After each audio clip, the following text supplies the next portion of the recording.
Kirti's delicious रेसिपीमध्ये आज आपण बनवणार आहोत चिगोरची भाजी। ही मार्च-एप्रिल महिन्यात मिळणारी एक अत्यंत चवदार आणि पौष्टिक अशी रानभाजी आहे, जी प्रामुख्याने गोंदनचा झाडाचा फुलोरा म्हणून ओळखली जाते।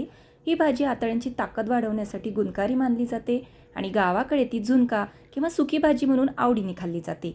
ही दुर्मिळ भाजी असून वर्षातून एकदाच मिळते। भाजीला असे चाळणीवरती घासून आपण चिगोर पाळून घेणार आहोत। आता अशा पद्धतीने आपल्याला संपूर्ण चिगोर हा पाळून घ्यायचा आहे। संपूर्ण चिगोर पाळून घेतल्यानंतर आपल्याला तो स्वच्छ पाण्याने धुवून घ्यायचा आहे, म्हणजे याच्यातली घाण वगैरे माती निघून जाईल। आता आपल्याला भाजीसाठी एक मोठा कांदा लागणार आहे। फार साहित्य नाही वापरणार आहे आपण। तर ही भाजी बनवताना बरेचदा बायका अगदी चिगोर पाळून घेत नाही, तर अगदी फुलं ठेवूनच याची भाजी बनवतात। पण अशा पद्धतीने पाळून घेतला तर भाजी अजून छान होते। आता आपल्याला भाजीसाठी कैरी वापरायची आहे थोडीशी, आणि भाजीची चव खूप छान होते। कैरी थोडीशी खिसून घ्यायची आहे।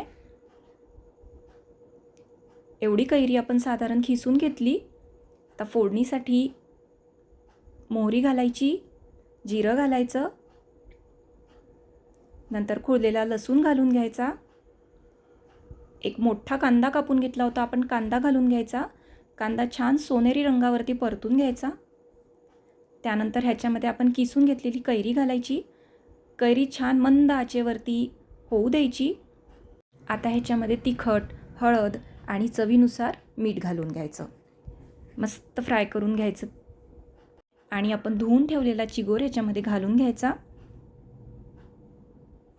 आता ही भाजी शिजवताना आपल्याला ह्याच्यामध्ये वरून पाणी नाही घालायचं आहे, फक्त वाफेवरती भाजी शिजवून घ्यायची, म्हणजे याची चव अजून छान लागते। तर एक वाफ काढून घेतली आहे आपण, पण अजूनही भाजी थोडी शिजवावं लागणार आहे, त्यामुळे आपण थोडी अजून वाफेवरतीला होऊ द्यायचं आहे। तर तुम्ही बघू शकता आपली भाजी छान शिजून तयार झालेली आहे। आता ही भाजी तुम्ही गरमागरम पोळी किंवा भाकरीसोबत खाऊ शकता। आणि आजची रेसिपी कशी वाटली ते मला कमेंट करून सांगा आणि सबस्क्राईब करा।